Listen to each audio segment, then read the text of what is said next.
우리 사랑하는 성도 여러분 안녕하십니까? 우리 3일 저녁 기도에 오신 여러분들을 환영합니다. 오늘은 요나처럼 기도하라 회개라는 제목으로 함께 말씀을 나누겠습니다. 우리가 여러 성경 인물들의 기도의 모습을 통하여서 우리의 기도 생활을 돌아보고 또 우리의 기도를 다시금 새롭게 하는 시간들을 갖고 있는데요. 오늘 이 요나의 기도의 모습을 통해서 회개하는 시간이 되었으면 좋겠습니다. 여러분은 선지자라는 인물들을 떠올리면 어떤 모습들이 떠오르십니까? 선지자들은 강인하고 원칙에 굳게 선 사람, 어떠한 상황에서라도 하나님의 진리에 굳게 서서 바른 말 하기를 주저하지 않는 사람, 사람들에게 회개의 기별을 외치는 경건한 사람, 이러한 이미지들을 우리는 떠올릴 것입니다.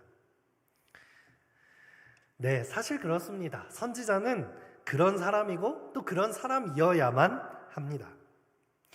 그런데 성경에는 종종 이런 이미지와는 다른 선지자들이 등장하곤 합니다. 하지만 그렇지 못한 사람도 하나님께서 사용하시는 모습을 볼 때 우리는 그 속에서도 하나님의 은혜를 발견하곤 합니다. 그 대표적인 선지자가 바로 오늘의 주인공인 요나입니다. 우리가 요나서를 쭉 읽어보다 보면 다른 선지자들과는 전혀 다른 점이 등장하게 되는데요. 그것은 바로 이 책에서는 백성들의 불순종이 먼저 나오는 것이 아니라 먼저 선지자의 불순종이 등장하고 있다는 것입니다.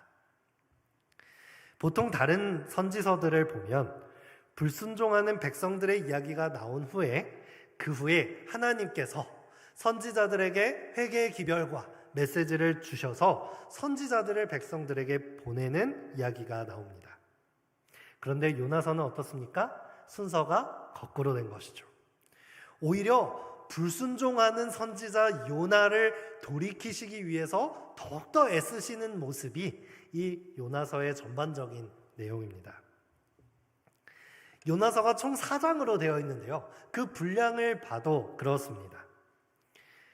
3장에만 이 불순종했던 니느웨가 회개하는 모습을 다루고 있고 1장과 2장과 4장에서는 요나가 하나님을 돌아서고 또 요나를 회개시키는 그런 모습들이 다뤄지고 있는 것을 볼 수 있습니다. 하나님께서는 불순종하는 민족들, 불순종하는 영혼들을 돌이키시기 위해서도 애쓰시지만 불순종하는 선지자들, 불순종하는 하나님의 백성들, 그 한 사람 한 사람을 돌이키시는데도 애쓰고 계신다는 사실을 우리는 이 요나서를 통해 만날 수 있는 것입니다. 이 요나서를 통해 오늘 우리들, 하나님을 믿는다고 하면서도 어쩌면 하나님의 낯을 피해 도망가고 있는 우리들의 삶을 돌이키시고자 애쓰시는 하나님의 모습을 만나게 되시길 바라겠습니다. 함께 요나서를 살펴보도록 하겠습니다. 요나서 1장 1절에서 2절의 말씀입니다. 우리 함께 읽어볼까요? 시작. 여호와의 말씀이 아미떼의 아들 요나에게 임하니라. 이르시되 너는 일어나 저 큰 성읍 니느웨로 가서 그것을 향하여 외치라. 그 악독이 내 앞에 상달되었음이니라 하시니라. 요나서는 다른 선지서들과 마찬가지로 하나님께서 선지자 요나에게 말씀하시는 그 말씀을 요나가 받는 모습을 통해 시작하게 됩니다. 보통의 선지자라면 이 말씀을 듣고 어떻게 해야 합니까? 그 말씀을 그대로 가서 백성들에게 전해야 합니다. 그것이 선지자의 모습입니다. 하나님께서 요나를 부르셨고 요나가 전할 기별도 주셨습니다. 그런데 요나의 반응은 어떨까요? 3절을 이어서 보시겠습니다. 그러나 요나가 여호와의 얼굴을 피하려고 일어나 다시스로 도망하려 하여 욥바로 내려갔더니 마침 다시스로 가는 배를 만난지라. 여호와의 얼굴을 피하여 그들과 함께 다시스로 가려고 뱃삭을 주고 배에 올랐더라. 요나가 하나님의 말씀을 받고 그래서 그 말씀에 순종하여 니느웨로 갔더라. 이렇게 됐으면 좋은데 무엇으로 시작합니까? 그러나 요나는 하나님의 낯을 피해 도망갔더라 하고 이 요나서가 시작되는 것 같습니다.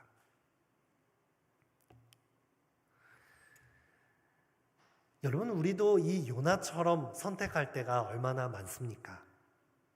여호와의 말씀이 요나에게 임해서 너는 내가 보내는 그 땅 니느웨로 가서 내가 말한 이 기별을 전해라 라고 말하는데 우리는 어디로 갑니까?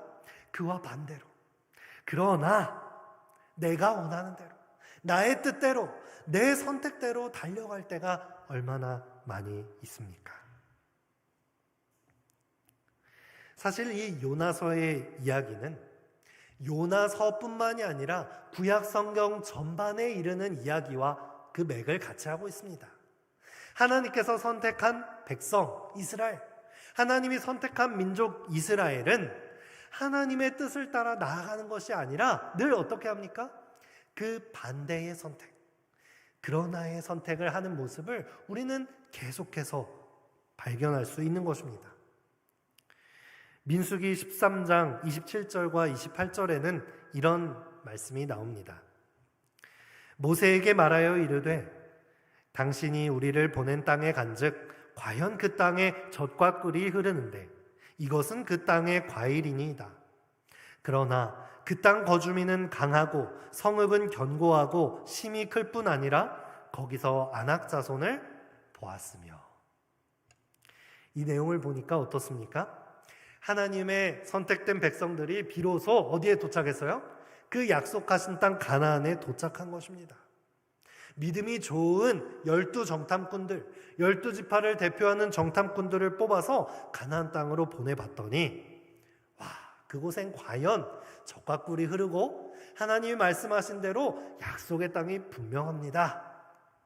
그런데 무엇이라 고백하는 것이요? 그러나 그 땅의 거주민은 강하고 그 성은 견고해서 우리는 그 땅을 갈 수 없습니다. 우리는 우리의 눈으로 봤을 때 너무나도 두렵고 떨리는 장면을 목격한 것입니다. 하나님의 약속에 대해서 그러나로 맞서는 선택을 하는 이스라엘 백성의 단적인 모습을 우리는 볼 수 있는 것입니다. 열왕기하 17장 39절에는 또 이런 말씀이 있습니다.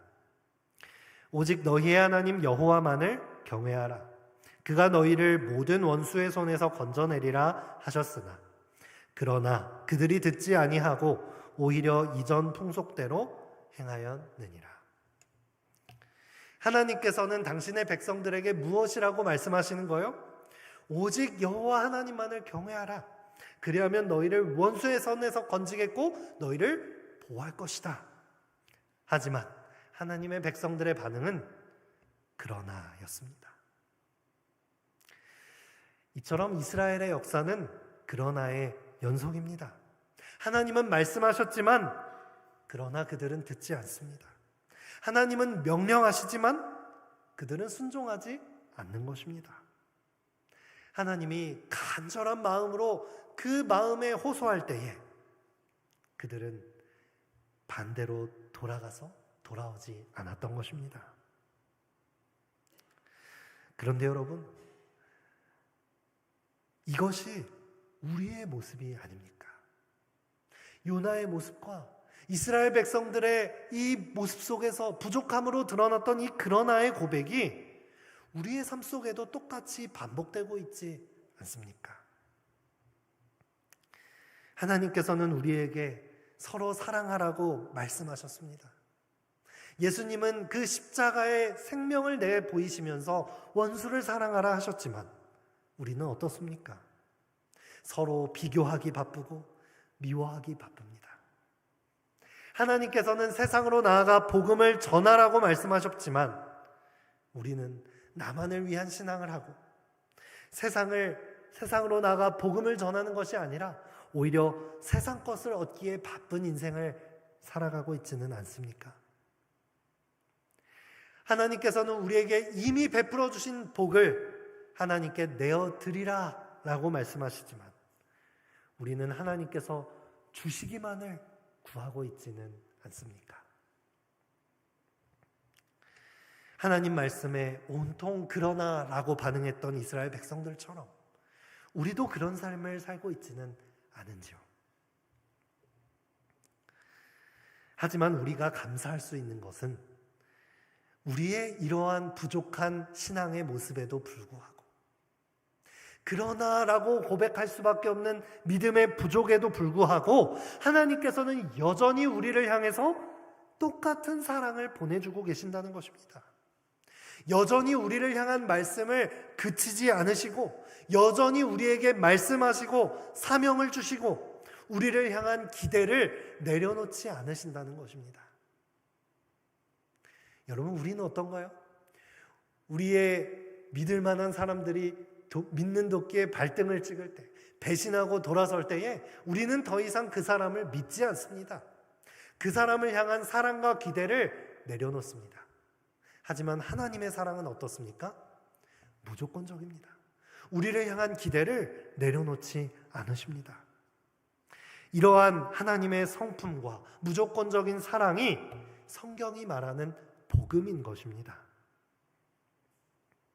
너는 니느웨로 가라 라고 하는 하나님의 말씀이 요나에게 임했고 요나는 그 반대로 달려가는 반응을 보였지만 하나님께서는 여전히 그 사랑의 손길을 거두지 않으시고 그 기대를 저버리지 않으셨습니다.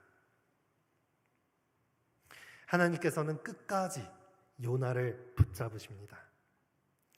요나서 1장 4절의 말씀입니다. 여호와께서 큰 바람을 바다 위에 내리심에 바다 가운데에 큰 폭풍이 일어나 배가 거의 깨지게 된지라.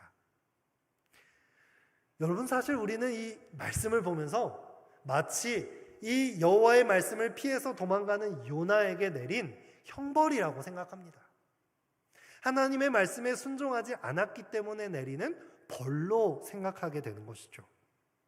하지만 사실 이 요나가 탄 배에 이르는 폭풍, 큰 파도, 그리고 하나님께서 예비하신 큰 물고기는 형벌이 아니라 요나를 끝까지 포기하지 않으시는 하나님의 손길이요 인도하심인 것입니다.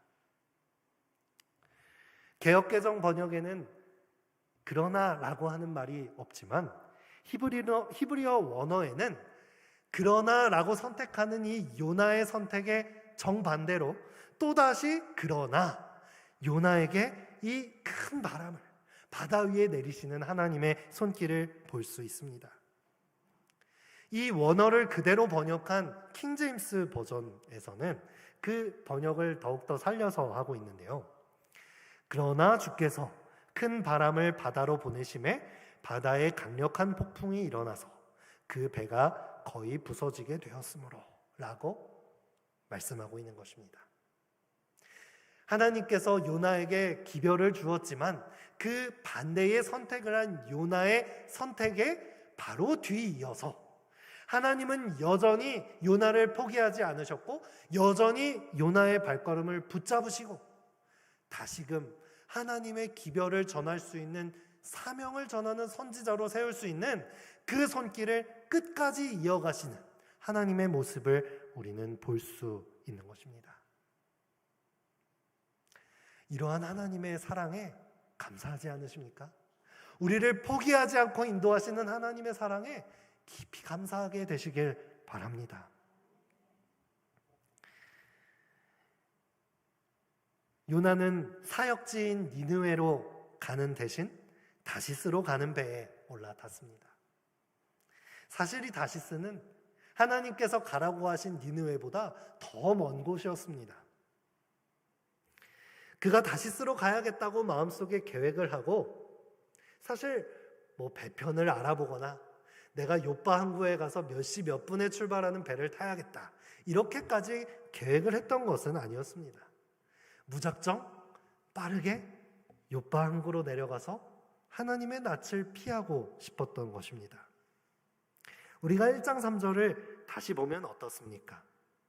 욥바로 내려갔더니 마침 다시스로 가는 배를 만났더라. 이렇게 설명하고 있는 것이죠. 요나가 어떻게 생각했을까요? 뭔가 착착 일이 풀려가는 것처럼 느끼지 않았겠습니까? 야, 이거 내 계획이 아마 잘 세운 계획인가 보다. 내 뜻대로 이렇게 일이 풀려가는 거 보니 내가 이 하나님의 명령을 불순종했지만 이 일이 잘 풀릴 것 같다 라는 생각을 하지 않았겠습니까? 그런데 여러분, 우리가 오해하면 안 되는 것이 있습니다. 일이 착착 풀린다고 해서 하나님의 뜻이라고 생각해서는 안 됩니다. 하나님의 얼굴을 피해서 도망하는 길도 착착 잘 맞아떨어질 수 있다는 것을 우리는 요나서를 통해 보게 되는 것입니다. 우리가 하나님의 뜻인가 뜻이 아닌가 분별하는 것은 어떤 우연히 기적적으로 내가 계획한 일이 잘 풀리는 것, 이것이 기준이 되어서는 안 됩니다. 기적적으로 어떤 일이 잘 풀린다고 해서 이것이 하나님께서 나를 도와주시는 일이다 라고 판단해서는 안 되는 것입니다.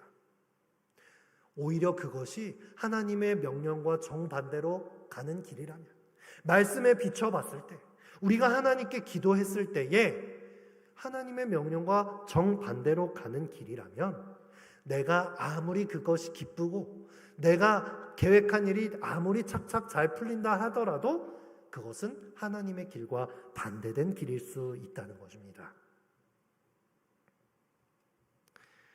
그런데 우리가 여기서 한 가지 궁금한 점이 있습니다. 그것은 바로 요나가 니느웨에 가기 싫었다면 그냥 이스라엘에 남아 있었으면 될 텐데 왜 굳이 예루살렘에서부터 3,500km나 떨어진 저 스페인 남부에 있는 이 다시스까지 도망가려고 하는 이 계획을 세우게 되었을까요? 그냥 예루살렘에 머물면 됐을 텐데 굳이 왜 그렇게 먼 곳으로 도망가려는 계획을 세우게 됐을까요?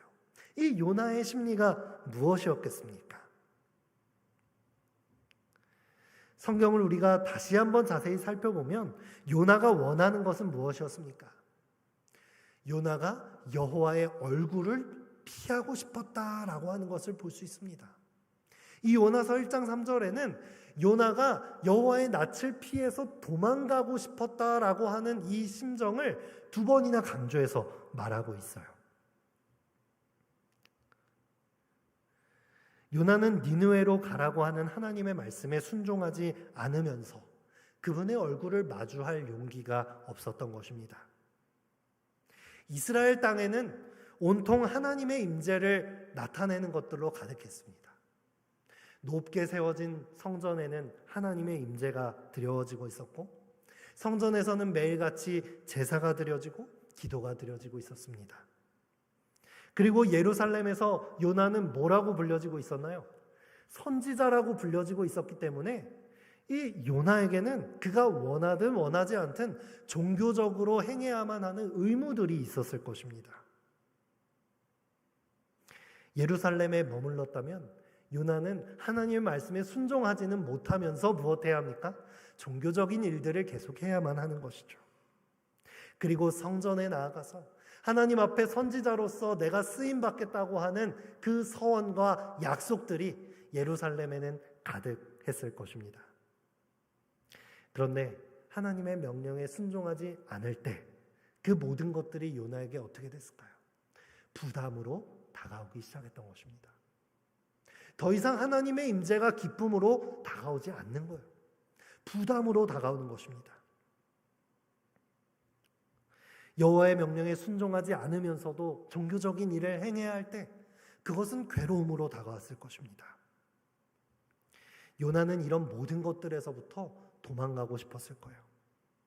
하나님의 얼굴을 대면해야 하는 것들을 도리어 멀리 피하고 싶었던 것입니다. 성전도 없고 하나님을 떠올리게 하는 것도 없는, 나를 아는 사람도 없는 저 먼 다시스로 도망가고 싶었던 요나의 모습을 우리는 보게 되는 것입니다. 사실 여호와의 말씀이 요나에게 임하기 전까지는 요나는 그렇게 부담스럽지 않았을 것입니다. 성전에 가서 말씀을 전하고 제사를 드리고 기도하는 것, 그것이 부담이 아니었을 거예요. 그저 습관적으로 늘 하는 일이었을 것입니다. 지극히 일상적인 일이었을 거예요.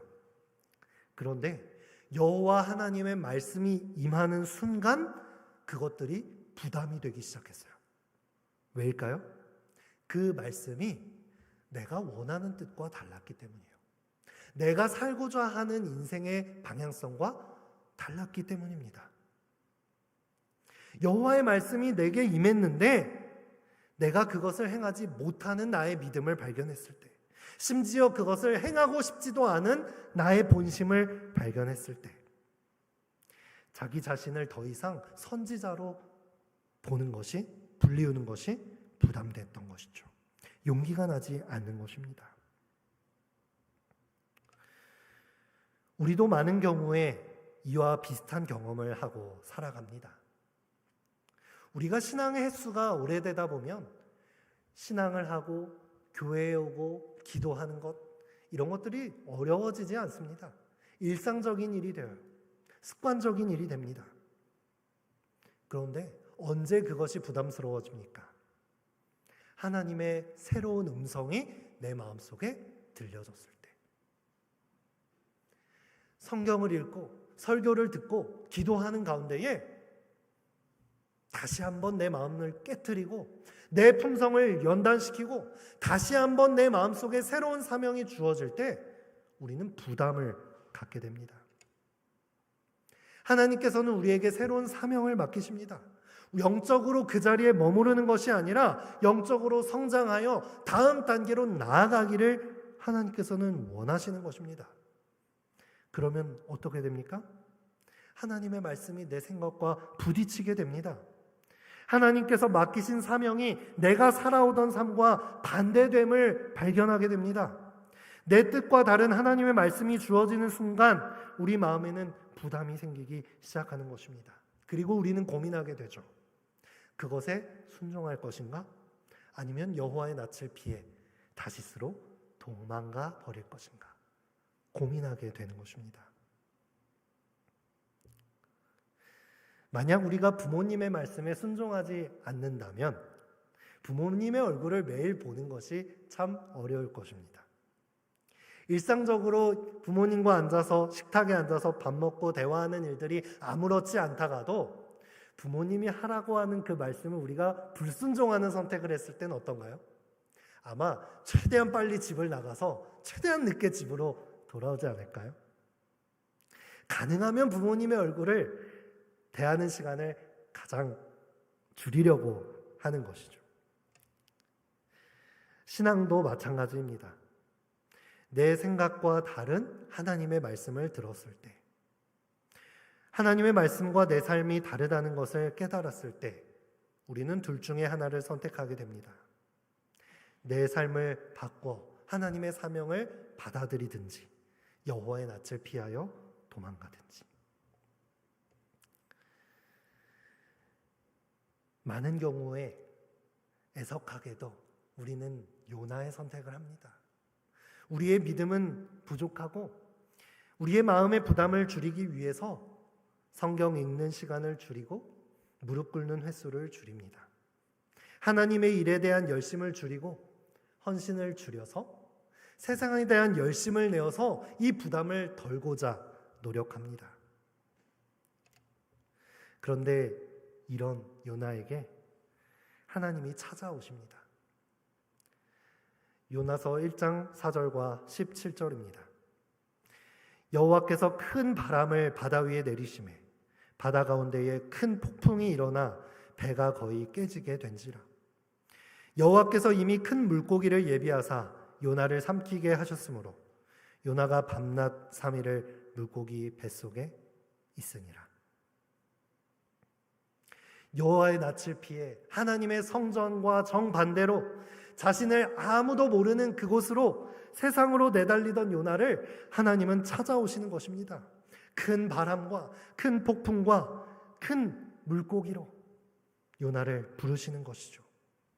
어쩌면 요나에게는 이것은 요나의 발목을 잡는 재앙으로 느껴질 수도 있지만 하나님께서는 요나를 포기할 수 없는 그 강력한 사랑을 표현하시는 것입니다.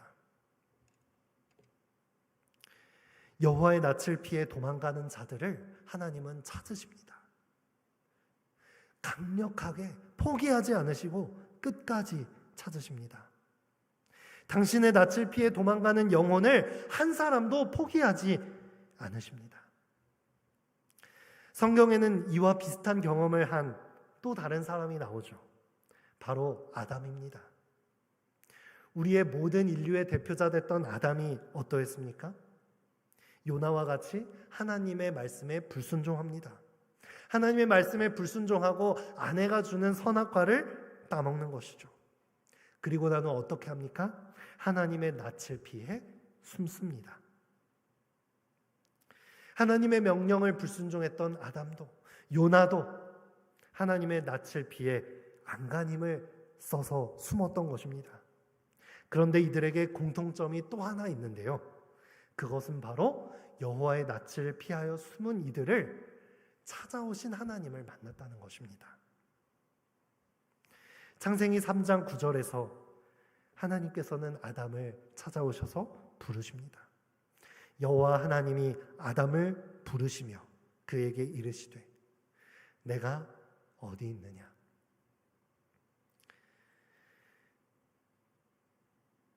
아담도 요나도 그의 몸을 피해서 하나님의 시선에서 몸을 피해 숨기를 원했지만 하나님의 음성으로부터 도망갈 길은 없었습니다.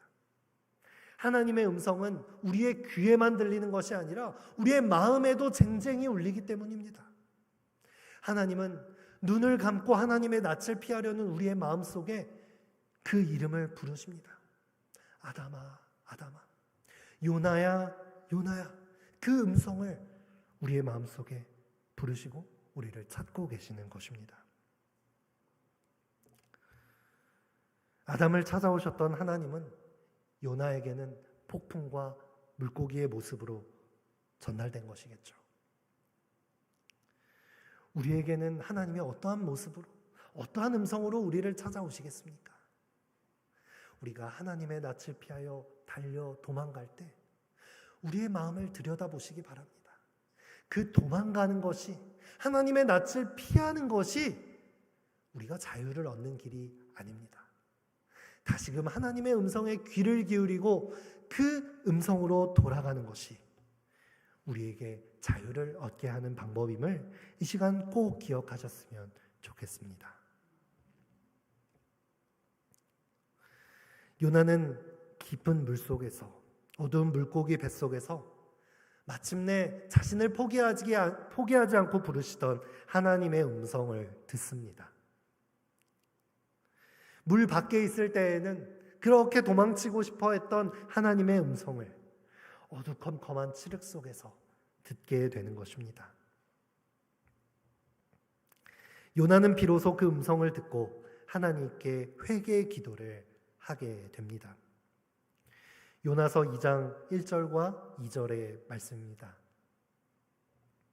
우리 이 말씀을 함께 읽어볼까요? 시작. 요나가 물고기 뱃속에서 그의 하나님 여호와께 기도하여 이르되 내가 받는 고난으로 말미암아 여호와께 불러 아뢰었더니 주께서 내게 대답하셨고 내가 스올의 뱃속에서 부르짖었더니 주께서 내 음성을 들으셨나이다. 아멘. 여러분, 이것이 참된 회개입니다. 우리는 때로 회개라고 하면 내 결심으로 어떠한 죄를 끊어내는 것이라고 생각합니다. 하나님, 저 회개하기 원합니다. 이 죄를 끊어낼 수 있도록 힘을 주세요. 능력을 주세요. 이 결심으로 내가 회개하고 죄를 끊어내기를 바라는 것이 회개라고 생각하는데 사실 참된 회개는 나로부터 시작되는 것이 아닙니다. 요나가 이러한 고난을 만나지 않았다면 회개하였겠습니까? 요나에게는 그런 힘이 없었어요. 요나의 본성은 하나님을 피해 도망가는 것이 요나의 본성이었고 죄로 기울어지는 것이 우리의 본성입니다. 하지만 진정한 회개는 하나님으로부터 오는 것입니다. 오히려 나는 하나님 아무것도 할 수 없습니다. 나는 죄로 기울어지는 사람이고 뼛속까지 죄를 사랑하는 사람에 불과합니다. 저는 아무것도 할 수 없는 죄인입니다. 그것을 깨달았을 때 아무것도 할 수 없고 하나님께 돌아갈 수 없는 죄인임을 깨달았을 때 그 자리에서 여전히 나를 포기하지 않으시고 그럼에도 불구하고 나를 사랑하시고 그럼에도 불구하고 나를 부르고 계신 사랑하고 계신 하나님의 손을 발견하게 되는 것입니다. 하나님의 음성을 듣게 되는 것입니다. 우리가 그 하나님의 사랑을 붙잡는 것, 그것이 참된 회개입니다. 세상과는 전혀 다른 하나님의 변함없는, 조건 없는 그 사랑을 발견하고 그 사랑을 의지하고 돌아가는 것, 그것이 참된 회개입니다. 여러분, 이것이 복음 아닙니까? 복음은요, 하나님의 사랑은요, 회개는요, 언제나 하나님의 편에서부터 시작합니다. 나로부터 시작하지 않습니다. 나는 여호와의 낯을 피해 도망갈 뿐입니다. 나는 아무것도 할 수 없는 죄인일 뿐입니다. 하지만 그런 나를 향하여 여전히 손을 내미시고 우리의 이름을 부르시고 계시는 하나님을 만날 때에 그 밑바닥에서 하나님을 만나게 되는 것입니다. 요나는 이 물고기 뱃속에서 자신의 본성, 자신의 상태를 마주하게 됩니다. 요나서 2장 5절의 말씀입니다. 물이 나를 영혼까지 둘러싸우며 기품이 나를 에워싸고 바다 풀이 내 머리를 감쌌나이다. 내가 산의 뿌리까지 내려가 싸우며 땅이 그 빗장으로 나를 오래도록 막아싸우나 나의 하나님 여호와여 주께서 내 생명을 구덩이에서 건지셨나이다. 그 영리한 머리로 일이 착착 풀려가는 것 같이 운이 좋은 것처럼 여기던 요나가 물고기 뱃속에서 자신의 죄됨을 발견하게 된 것입니다. 자신의 본성을 발견하고 나니 어떻습니까? 나의 영혼이 저 산 뿌리까지 내려간 것처럼 느껴진 것입니다. 바다 풀이 나를 에워싸는 것처럼 머리가 복잡하고 숨 쉴 수조차 없이 마음이 복잡해지고 우울해지는 것을 느끼는 것입니다. 도저히 빠져나올 수 없는 구덩이에 이 땅이 빗장처럼 나를 채우는 것처럼 나의 죄됨을 발견하는 거예요. 나의 인생에 소망이 없음을 발견하는 것입니다. 어쩌면 이것이 하나님의 낯을 피하려 도망가려고 하는 우리의 마음의 상태를 대변하는 것입니다. 다시스로 가는 것이 부담을 덜어버리는 방법이라 생각했지만 오히려 니느웨로부터 멀어지면 멀어질수록 하나님의 사명과 멀어지면 멀어질수록 그 부담은 더 커지는 법입니다. 사명을 등지는 것이 오히려 부담을 짊어지며 살게 되는 것입니다. 기도하지 않으면서 사는 것이 편해 보여도 오히려 기도하는 것이 우리의 마음을 더 편하게 하는 것입니다. 하나님의 말씀을 멀리하고 싶은 마음이 내 마음속에 들지만 하나님의 말씀대로 살아가는 것이 우리에게 자유를 준다는 것입니다. 다시스로 가면 좀 더 자유로울 거라 생각했는데 오히려 그 길은 나를 더 깊은 수렁으로 빠지게 만드는 것입니다. 여러분, 회개하게 되시길 바랍니다. 세상으로 달려가고 있는 우리의 그 본성 속에서 우리의 밑바닥을 발견하시고 그 밑바닥에도 불구하고 여전히 나를 부르시고 나를 향해 손을 펼치시며 내 이름을 부르고 계신 하나님을 만나게 되시기를 바랍니다. 하나님께서는 우리에게 기대를 내려놓지 않으십니다. 우리에게 사명을 여전히 주시는 것입니다. 왜냐하면 우리를 통해서만, 각자를 통해서만 구원할 수 있는 영혼들이 있기 때문입니다. 다른 사람이 대신할 수 없어요. 오직 나를 통해서만, 회개한 나를 통해서만, 내 입술을 통해서, 내 손길을 통해서만 구원할 수 있는 영혼이 있다는 것입니다. 하나님은 우리에게 사명을 주십니다. 요나는 큰 물고기 뱃속에서 여호와의 음성을 듣습니다. 그리고 자신에게 맡겨졌던 그 사명을 회복합니다.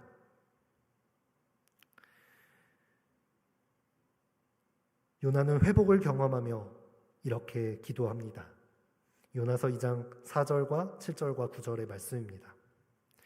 내가 말하기를 내가 주의 목전에서 쫓겨났을지라도 다시 주의 성전을 바라보겠다 하였나이다.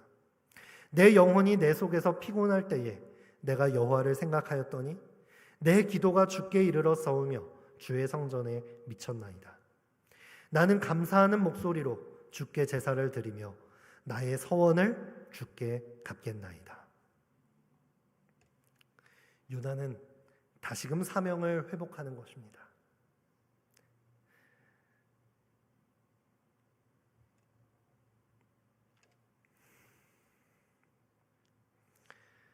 성전을 멀리 떠나 다시스로 가려고 했던 그는 다시 주의 성전을 바라보겠나이다 고백합니다. 여호와의 낯을 피하여 기도하기를 꺼려했던 그가 이제는 내가 주님께 다시금 기도할 때에 내 기도가 하나님께 닿겠습니다. 내가 하나님께 기도할 때에 내 머리를 에워쌌던 그 바다풀과 같이 엉켜있던 땅의 빗장과 같이 꽉 막혀있던 그 생각이 자유해짐을 경험하게 되는 것입니다. 제사와 서원을 뒤로 한 채 하나님께 하나님만을 위해 살아가겠다고 약속했던 그 약속을 뒤로 한 채 사역의 장소와는 반대로 내달렸던 요나가 이제는 다시 주께 제사를 드리며 나의 서원을 주께 갚겠나이다 라고 고백하게 되는 것입니다. 사랑하는 성도 여러분, 이러한 회복이 오늘 우리의 삶에도 일어나게 되기를 간절히 바랍니다. 말씀을 받은 자는 부담이 있습니다. 사명을 가진 자는 부담이 있습니다. 이 마지막 시대 남은 자손, 남은 교회로 살아가는 그 길은 좁고 협착한 예수님이 십자가로 향했던 고난의 길입니다. 우리는 이 고난을 피하고 싶죠. 그 정반대로 도망갈 때에 그 부담을 내려놓을 수 있다고 사단은 우리에게 속삭입니다. 하지만 여러분, 우리가 회개하게 되시길 바랍니다. 다시금 그 길을 선택하고 그 사명을 다시금 회복할 때에 우리는 자유함을 얻는 것입니다. 그것이 먼저 예수님을 알고 구원받은 사람들이요, 복음의 빚진 자 된 우리가 걸어야 할 길인 것입니다. 사명을 받은 사람은 아무리 힘들고 피곤해도, 아무리 먹고 사는 일이 힘들어도 그 사명을 회복할 때에 가장 행복한 것입니다. 요나가 깊은 바다 밑에서 참된 회복을 경험했던 것처럼 오늘 우리의 신앙도 회복을 경험하게 되기를 간절히 바랍니다. 새벽 기도하던 사람이 그 일을 쉬고 있다면 이 시간 다시 결심하십시오. 말씀을 즐겨 있던 사람이 점점 말씀이 손에서 멀어지고 있다면 다시 그 말씀을 붙잡으시길 바랍니다. 여호와의 전을 사모하던 사람들이 그의 낯을 피하고 성전의 반대로 도망가고 있다면 이제 다시 눈을 들어 성전을 바라보고 우리의 걸음을 성전으로 옮기게 되길 바랍니다. 그것이 우리가 하나님 안에서 가장 행복할 수 있는 길입니다. 진정한 회개와 회복이 우리의 삶에서 일어나게 되기를 간절히 바라며 오늘 말씀을 마치겠습니다.